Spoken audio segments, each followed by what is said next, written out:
Well, hello there. My name is Daniel James Sharp. I'm the editor of the Freethinker magazine. I apologize for not being able to give this lecture on the date that it was intended to be given and in the way that it was intended to be given, but I hope by taking just a short while to record this lecture, you might find it of some interest and use. So I shall just get straight into it then.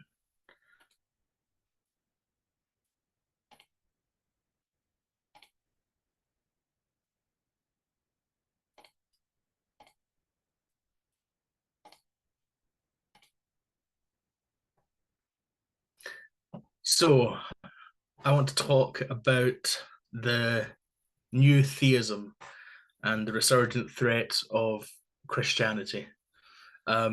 You can get a link to the Freethinker website there, and that's also my Freethinker email address if you have any questions or thoughts or anything that you want to follow up on afterwards.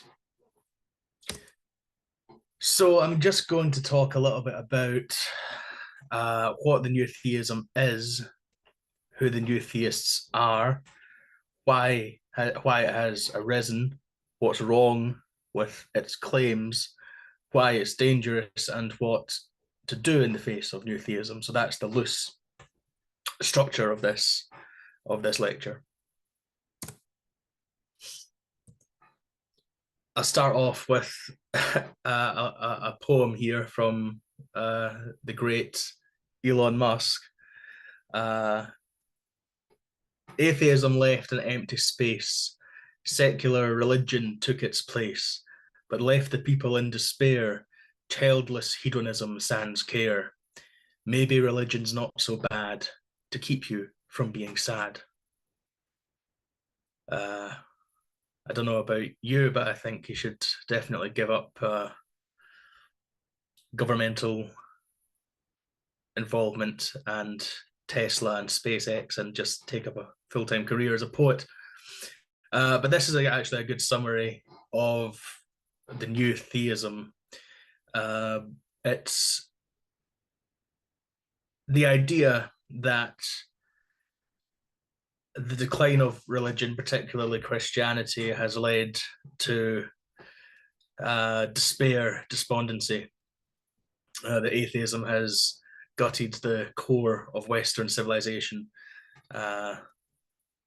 and that thus Western civilization has been left open to its enemies, which include everyone from the woke to Islam to China and Russia. We need Christianity to make a return so that the West can stand up to all of these enemies within and without. And the fact that Elon Musk is parroting the new theistic critique of modernity is telling in itself of how influential these ideas have become lately.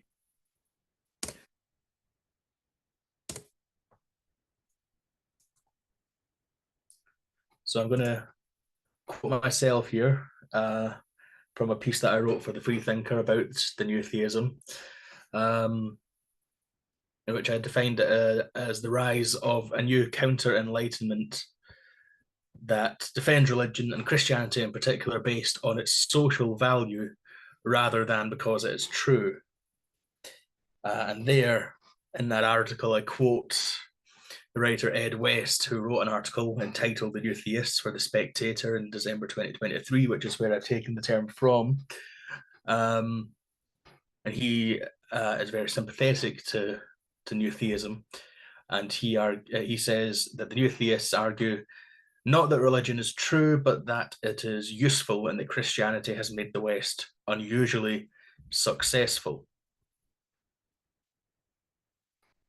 So those are two definitions, and my definition is based upon Ed West's definition,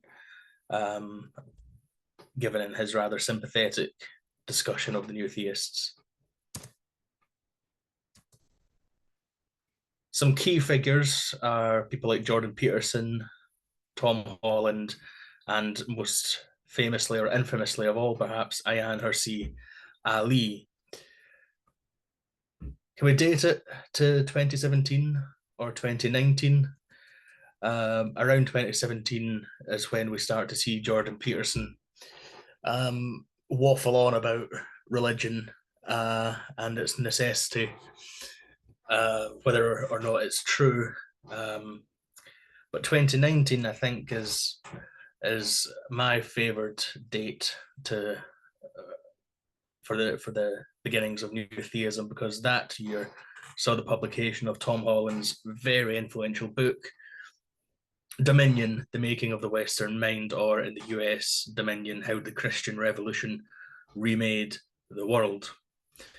This book has been cited by Ayaan Hirsi Ali in particular, and it's a favourite among the new theists who rely on Holland's thesis that Christianity is the foundation of all that is good and wonderful in Western civilization, and that perhaps it is necessary to keep hold of those Christian roots. Holland himself is not particularly extreme in any sense, but his work has certainly been cited, been used by people who are much more aggressively concerned with the restoration of Christianity as the core of the Western social and political order.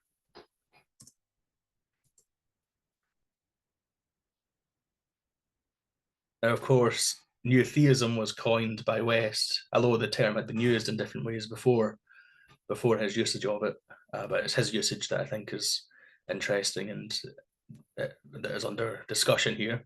Of course, he coined that in distinction to the new atheists, that bunch of people in the 2000s, Richard Dawkins, Christopher Hitchens, Sam Harris, etc., who were very aggressively critical of religion. But herein lies quite an important point. Whether we date the new theism to 2017 or 2019, as the new atheists insisted, there was nothing really new about their arguments about atheism itself. These arguments and themes can be found going all the way back to, for example, Christopher Dawson, 20th century Catholic historian who, according to John F. Doherty, again, who is very sympathetic to these arguments and who draws a direct line between Dawson and Holland,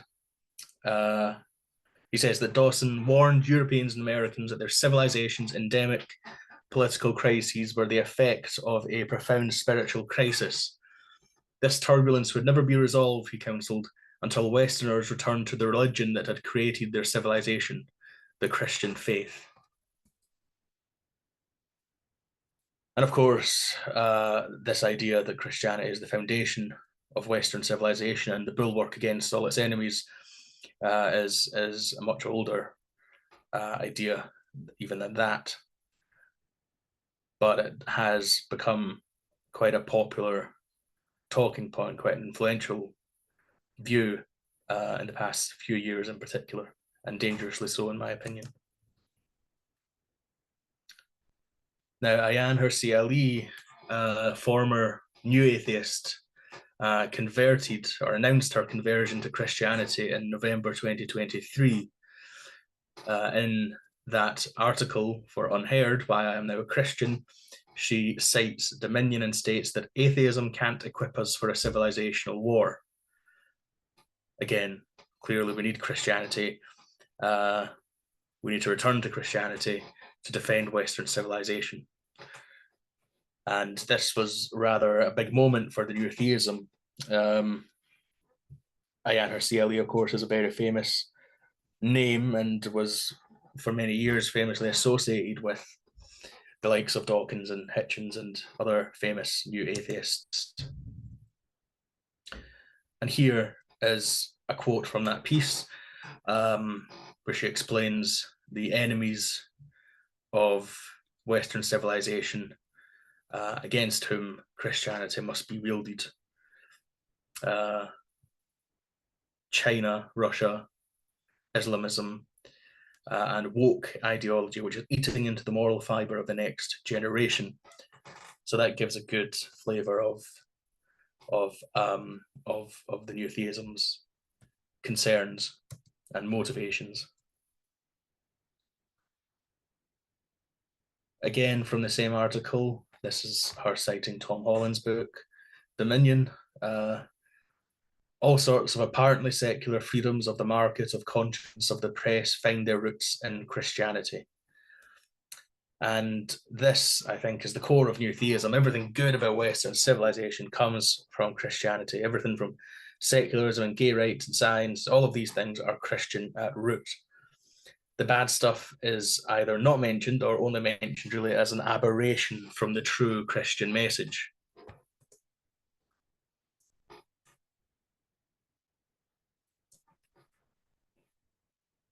Now, the curious thing, of course, or it's not so curious really, is that the new theists are really only concerned about Christianity. They will sometimes switch between talking about religion in general and Christianity in particular. But I don't think this means that they intend to be cultural relativists. And no doubt they would agree, because they believe in Christian supremacy. To go back to Ed West, Christianity has made the West unusually successful. And there's a great deal of supremacist assumption in this single line, I think. And what does successful mean anyway?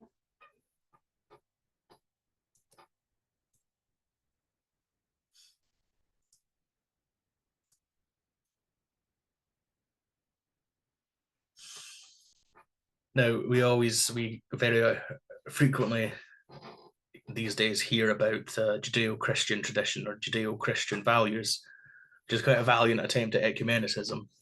But they're really just talking about Christianity. Again, to quote Hirsi Ali, we must uphold the legacy of the Judeo-Christian tradition, yet all sorts of apparently secular freedoms find their roots in Christianity. Whence the Judeo seems to disappear when they're saying what they really mean. In short, the new theists view Western civilization as uniquely homogenous and exceptional because of Christianity. It's a kind of Occidentalist and essentialist narrative. Western Civ means secularism, free speech, the rule of law, the free market, etc. And all of this is Christian at root. There's different kinds of new theism. One can taxonomize the phenomenon in quite different ways. Ironically, quite a lot of it is actually non-theistic in the sense that a lot of the proponents of new theism don't actually believe in Christianity as the truth. People like Ayaan Hirsi Ali who do, I mean, she in her article announcing her conversion, in fact, didn't even mention the name Jesus. All she talked about was these political and social concerns, and citing them as the reason as to why she is now a Christian. She was rather vague about the truth claims of Christianity as a religion and about her own personal beliefs. She's opened up more about that subsequently, but it's interesting that the first blast of her newfound new theism was almost entirely political in nature. But although we can taxonomize it in different ways, it's essentially a political rather than religious, or a political religious, and specifically conservative phenomenon. But they all tend to the same conclusion, that Christianity is supreme and necessary. And this is just a bit of an aside. We could talk about a new atheism / new theism dialectic. As I said, this argument isn't really new. The new atheism period wasn't really new. There just seemed to be these recurrent cycles of debate between religious and non-religious, between secular and religious supremacists, between how best to organize society, but different views of how best to organize society, since long before Christianity was even a twinkle in Yahweh's murderous eyes. We seem to be going back. It seems to abate for a while, and then the argument comes back. So we had that period with the new atheists in the 2000s, and that kind of died off.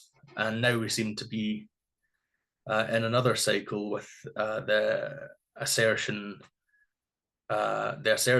of this new theism. The religion debate, in other words, always seems to come back. And there's a rather long quote here, which I won't read out, but it just struck me. It's from a 1894 article in the Freethinker. It struck me that this could very well have been written today. It's, again, the argument, the cycle goes on, recurs. Various other new theist figures or recent forerunners include Justin Brearley and Theo Hobson, David Bentley Hart, Douglas Murray, Tim Stanley, Sebastian Milbank. Some of these are genuine believers, some possibly not. And there are possibly some left or liberal versions too. You can see, for example, Slavoj Zizek's book, Christian Atheism.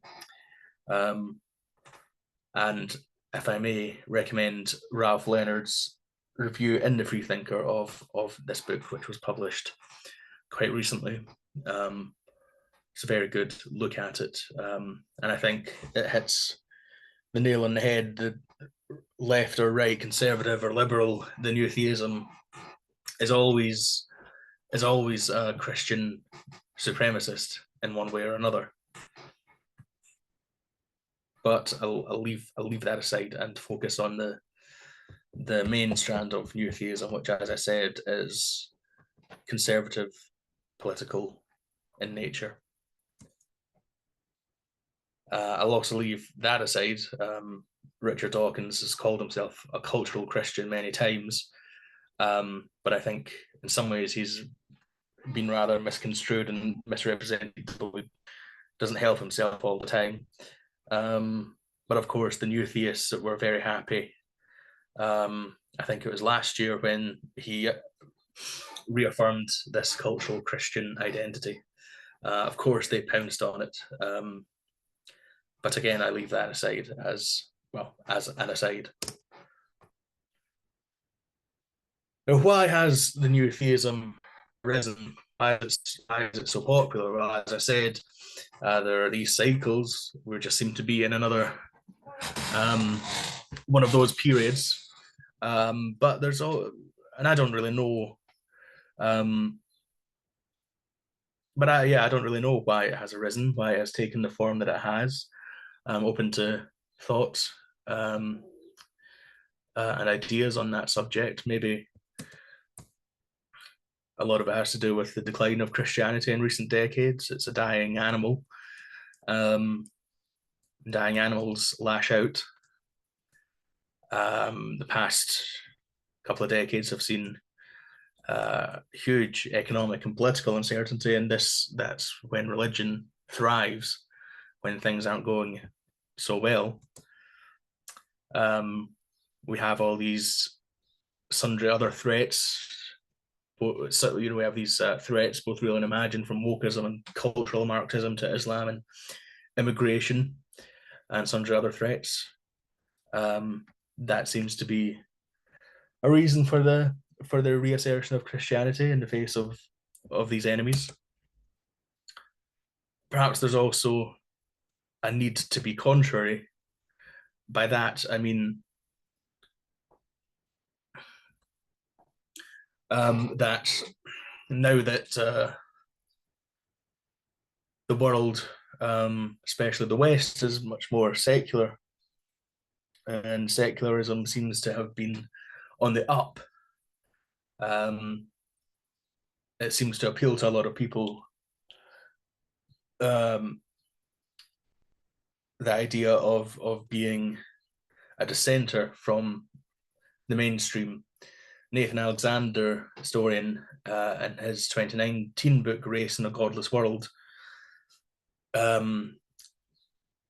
actually predicted some of this on the part of the old new atheists, that in a world where their atheism and secularism has become more widely accepted, they might take on other contrary, sometimes reactionary positions to be to to remain relevant, and perhaps I think we could discuss that and to what extent that is true. But I think as it applies to new theism, you see it in the way that lots of people are fond of saying, well, I was once an atheist, I once liked Richard Dawkins, but now I'm, actually I've come to the light, even if I don't believe in Christianity, I see how necessary and important it is. Ayaan Hirsi Ali, although a true believer, it seems, might be an example there. But aside from that, as I said, cycles, something in the human condition just seems to need these arguments, and they just flare up all the time. But aside from those vague ideas, I'm not really sure. It's something I'll continue to ponder. Whatever the reason or reasons, though, the new theism is here. It's very influential, and as I've said, it's very dangerous in my opinion. And I think even if one disagrees with my schematic, my new theism schematic, I think it's quite undeniable that the malign influence of Christianity, a political and aggressive Christianity and supremacist Christianity, is once more very potent all over the world. Some examples there, which we will come back to. And here, for an example, is an article from the Free Press, all about how lots of modern day intellectuals have found God. And there we also have Joe Rogan, Russell Brand, Peter Thiel, and Neil Ferguson. Some very unsavory people there, it must be said. Peter Thiel in particular, and Russell Brand. But this is a trend that is being noticed and discussed a lot. Intellectuals once famed for their secular outlook seem to be turning to religion and to Christianity in particular. Again, this might be part of the need to be contrary, to react against a dominant orthodoxy, if we accept that that there is a dominant secular orthodoxy, which is another matter entirely. Now, this lecture isn't so much about what is wrong with the new theism's claims, but I will go into that a little bit. Its claims aside, I mean, one can divide its claims based on type. It's an historical argument there about the supreme importance of Christianity for the development of Western secular values. And there's, of course, the normative claim that we need to go back to Christianity to defend those values. And there's another claim as well, which is that the social utility of religion, i.e. Christianity, is far more important than the truth of Christianity. For some new theists, of course, there is the claim that conversely, the claim that Christianity is true and necessary. So there's lots of different claims enfolded into the new theism. As I say, empirical claims, historical and philosophical, versus its normative recommendations, all are wrong anyway. And the central flaw with the new theism is, in my view, that Christianity is not true. And I think this matters, even if you argue that, regardless of whether it's true, it's useful, the fact that you're arguing essentially for a fiction, a lie, to be at the center of our social and political life is a deeply flawed argument in itself.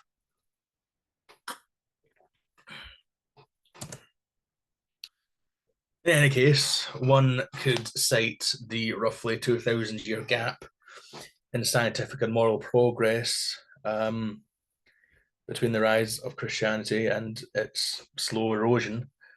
One could cite the moral superiority of secular societies, especially Scandinavian ones, amongst the most secular societies in the world, and also among the most prosperous and the happiest. And the more secular society is, the better it does on pretty much every I'm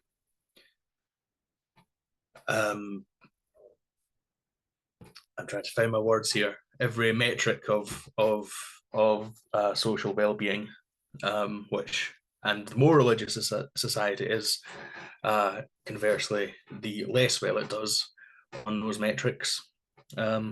Which, by the way, isn't to make a causal claim. There is a correlation, not necessarily causation, but it's still very suggestive. There is also the exclusivist core of Christianity, which rather undercuts the argument that it's a universal humanistic religion.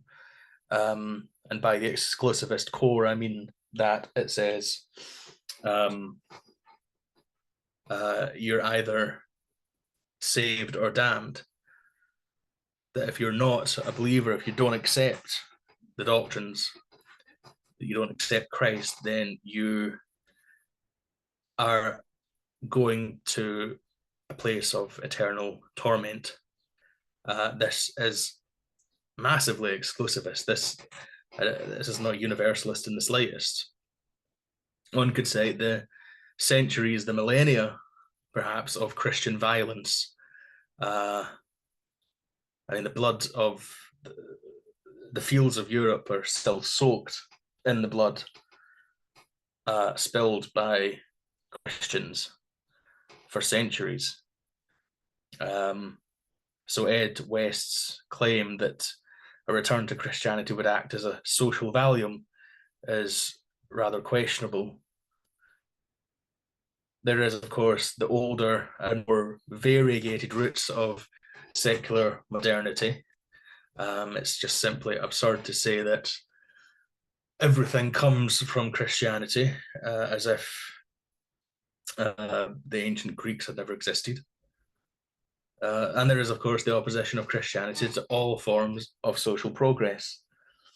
Even where Christians opposed injustice in the past, the main bulwark of almost any injustice you care to mention, the lack of women's rights, slavery, the bulwark of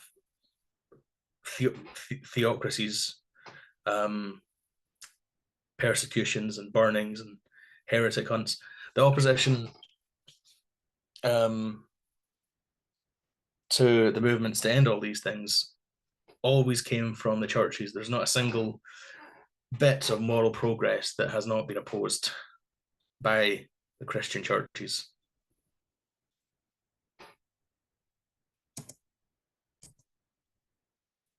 Some references there that might be of interest. I'll just leave that aside as a recommendation. though I would like to quote Adam Wakeling's piece from last year in the Freethinker, which I think is the most concise refutation of both the historical and normative claims of new theism.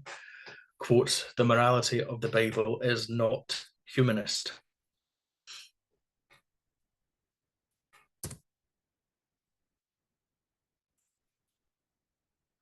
This is, again, a rather long quote, which speaks to the point I was talking about, the correlation, causation stuff between metrics of social well-being and religiosity of societies. Again, I just leave that aside with the reference there. I recommend the work of Phil Zuckerman on this question in particular.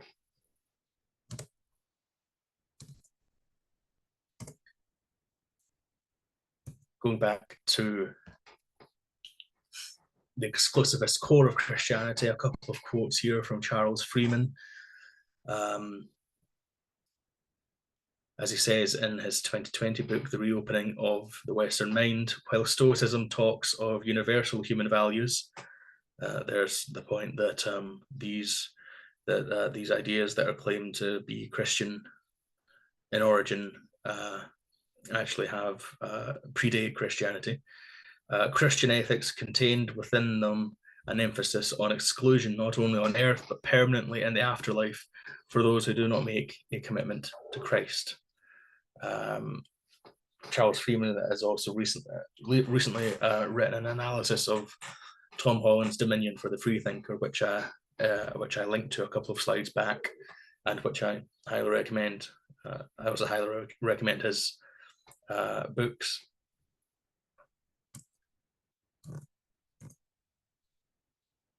Here is another long quote from Freeman on this question of the exclusivism at the heart of Christianity, and the comparison with more ancient philosophies, which are actually morally superior as well as intellectually superior. So I won't read that out, but you get the point, I think. One striking example of the opposition of Christianity to all social progress, as I mentioned, is slavery and more broadly racism in the US, which was and is in many ways a very Christian phenomenon. I highly recommend Matthew Stewart's recent book, An Emancipation of the Mind, Radical Philosophy, the War Over Slavery and the Refounding of America. Again, I won't read this out, but Stewart simply makes the point that the narrative of slavery today misses one of the main culprits of that crime, religion, Christianity.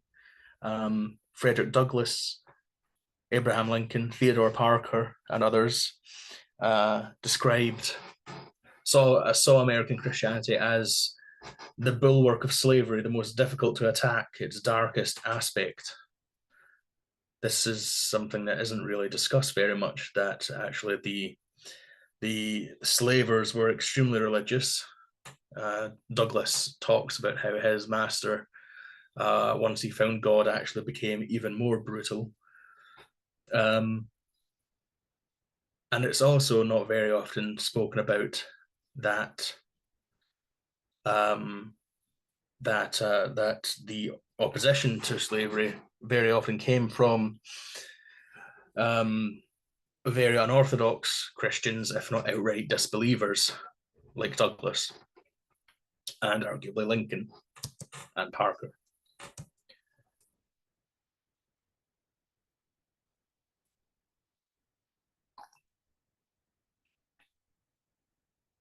Again, another long quote from Stewart there, which I won't read out. Apart from the last bit, although the slaveholders' project failed, their ideology and the threat it represents live on in successor religious nationalist movements in America and around the world. Stuart notes that the Battle of the Bible was a rout, that the abolitionists simply had to give up on using the Bible and using religion as a way to attack the institution of slavery. The theological battle was won decisively by the slavers and their apologists. There was simply no way to derive anti-slavery ideals directly from the Bible. It had to come from one's own philosophy, one's own sources.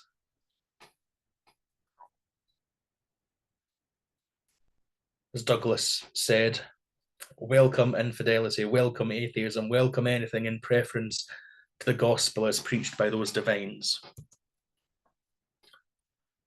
Stuart's book is also about how radical atheistic German philosophy influenced American abolitionists, which is a very interesting story in itself, but would take us a wee bit too far afield today. Now, the people who were labelled infidels were the people who supported abolitionism and very often at the same time women's rights and labour rights. They were the ones labelled infidels. The people on the opposite side were almost to a one Christians or supported by Christian doctrines and preachings. Even John Brown and Martin Luther King Jr. were not quite as Christian as you might think. Both were inspired by the heretical theology, perhaps even atheism, of Theodore Parker. Martin Luther King, actually, as well, and Lincoln, as it happens, lifted some of Parker's lines. Parker himself is a very fascinating figure. Again, I recommend you read Stuart's book for more on him. He was so unorthodox that even the Unitarians excommunicated him. New theism's stock in trade, then, is to claim all progress as the result of Christian ethics, and never mind that Christianity was the bulwark of, for example, slavery and Jim Crow and many other oppressive systems and crimes. A couple of recommendations there for anyone who's interested. Stuart's earlier book, Nature's God, is very, very interesting, and I also interviewed him for the Freethinker last year, and that interview gives a précis of both books and Stuart's rather invigorating alternative view of American history. Why is new theism dangerous then? Well, as I've argued, it presents a false view of history, and when it isn't outright allied with it, it gives succor to a resurgent aggressive political Christianity, which is one of the most destabilizing forces and oppressive forces in the world today. Holland is no extremist, but his narrative is one of the foundations of the ideology of those who are, as shown by their frequent references to dominion.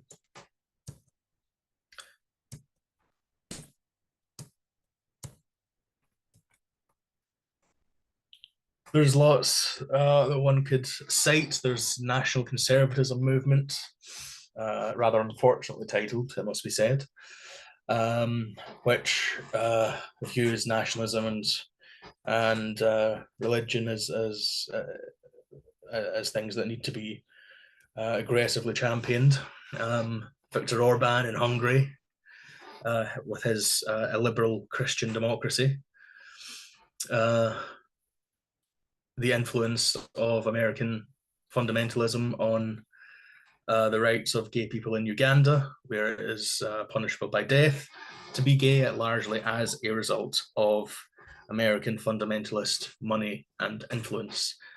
And not to mention the American Christian fundamentalist influence on the Israel-Palestine conflict for many years. The Christian fundamentalist lobby has supported Jewish settlers in the West Bank, for example, because their theology holds that this is necessary to bring on the second coming. So stoking up those tensions has not, I think we could all agree, in light of what has been happening over the past couple of years, been very helpful towards resolving any of the issues or coming to any kind of peace in that conflict. That's just a recommendation there about Uganda, an article I wrote a few years ago on the subject.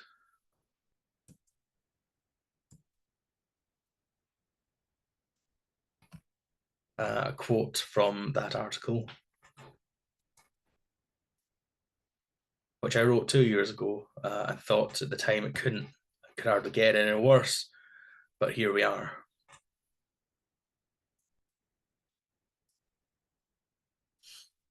And there is also, of course, Ukraine. One of the less noted aspects of Putin's war on Ukraine is that it's a holy war, and a holy war backed up by the Russian Orthodox Church. For Putin, Ukraine, for Putin and Dugin and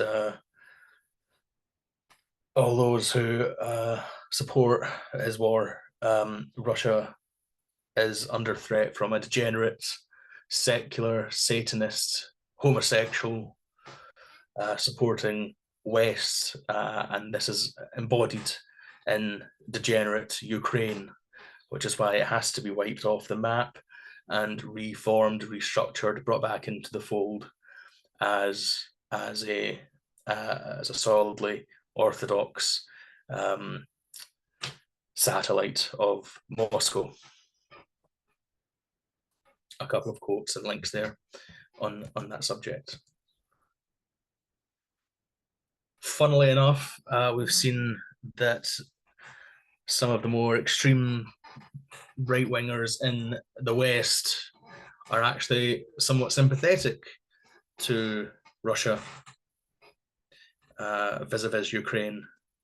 Tucker Carlson is another example, who seems to love Putin and seems to agree with him that the West is degenerate and secular and disgusting, whereas Russia is fighting for traditional values against the sick West. Here, though, Jordan Peterson sees as he says, he thinks that, quote, the incursion of Russia into Ukraine is more truly a civil war in the West. The Russians believe that they have a moral duty to oppose the degenerate ideas of the West, and there's something about that is not wrong. Astonishing, isn't it? There's just no attempt on the part of some of these people to hide their real sympathies.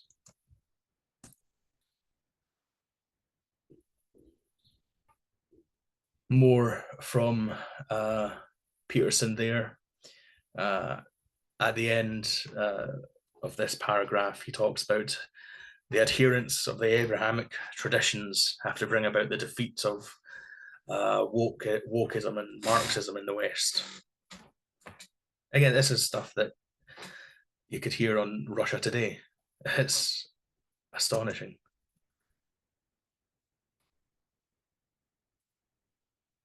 Here's a long quote from Adam Wakeling again on this very subject. He points out that Ayan Hirsi lists Russia as one of the enemies of the West that we need to defeat, that we need a resurgence of Christianity to defeat, which is rather strange given that Russia is extremely Christian in the sense of its official ideology and in the sense of its motivations for the invasion of Ukraine. As Wakeling says, Vladimir Putin has donned the mantle of defender of the West and of Christian values. Putin's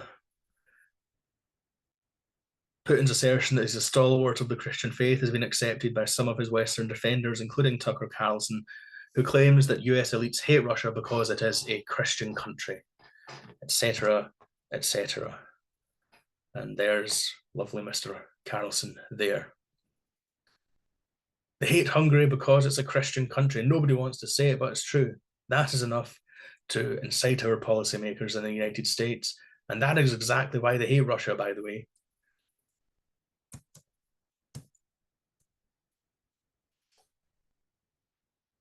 Here, another quote from that piece by Wakeling, which I will read out because I think it makes a very important point. Christianity is broad enough to accommodate people with a vast array of views. This is part of its strength. But the success of our civilization rests on the pillars of Enlightenment thought, constitutional government, secularism, science, the rule of law, and human rights, not on belief in the supernatural or in any specific set of ancient myths. In calling for a faithless Christian revival to protect our civilization, the advocates of political Christianity seem to misunderstand both the nature of that civilization and of religious belief itself. And here is the second inauguration speech recently given by Scotland's worst export in January this year. Donald Trump, of course, whose mother was Scottish, alas. I was saved by God to make America great again. We will not forget our country. We will not forget our constitution. We will not forget our God. We are one people, one family, and one glorious nation under God. America will be respected again and admired again, including by people of religion, faith, and goodwill. At the National Prayer Breakfast in February, Trump said, "We have to bring religion back. We have to bring it back much stronger. It's one of the biggest problems that we've had over the last fairly long period of time. We have to bring it back." There's a little bit about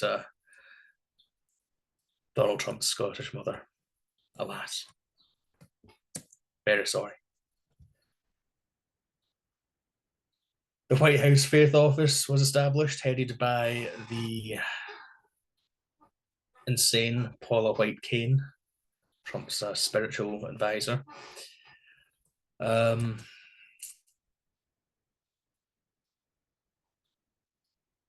Here is a little link from CNN about the Christian nationalist support for Trump. Not to mention the Christian nationalist influence on the Supreme Court now and many other courts.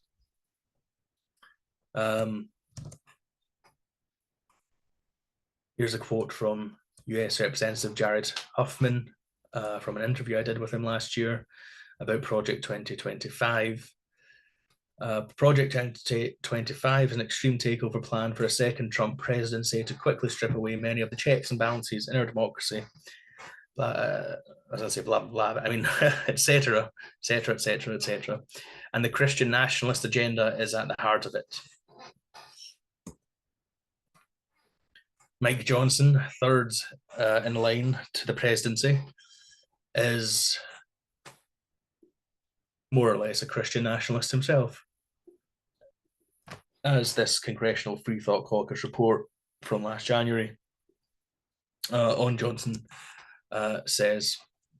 There's also Pete Hegseth, the new Defence Secretary, who has sympathy with Christian nationalist ideas explicitly stated by himself. So some of the most powerful people in America and thus the world are quite simply avowed Christian nationalists now. And remember how influential, how important the Christian nationalists were on January 6, 2021. There's Calvin Robinson, lunatic news presenter, former news presenter and priest, who recently gave Musk's Roman salute.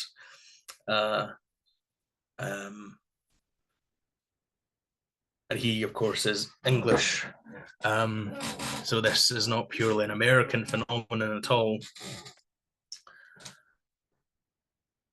Here's a quote which I won't read out. I just thought it was interesting and made a good point about all this Elon Musk, Steve Bannon, Calvin Robinson saluting nonsense.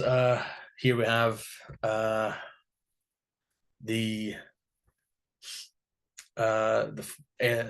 cessation of funding for NGOs that J.D. Vance accuses of spreading atheism, NGOs which do life-saving work.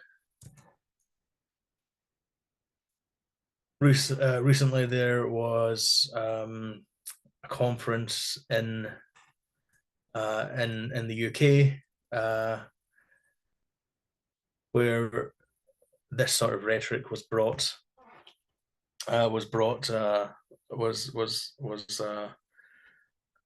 used by people like Nigel Farage and other people on the British right. It's a network that is spreading and becoming much more assertive with the victory of Trump in America. Paul Marshall, the owner of The Spectator, Unheard, for example, an avowed Christian as well. From that Guardian article, the phrase Judeo-Christian values has been much used by this network of people and is becoming ever more popular among them. A quote here from the article about the influence of evangelical Christianity in the Tory party, which is increasing. And Danny Kruger and Miriam Cape are on the advisory board of ARC, the Alliance for Responsible Citizenship, who held that conference, bringing together Jordan Peterson, Nigel Farage, and Paul Marshall, and etc., etc., etc. So in the face of this, what do we actually do? Well, this, for me anyway, is simply to not be quiet about it, to refute it, to champion secularism, to champion democracy, tell the truth, be unapologetic in resistance to religious encroachment on democratic freedoms, be unapologetic in your atheism if you are an atheist. Don't give into it. Don't be tempted by its rhetoric. And don't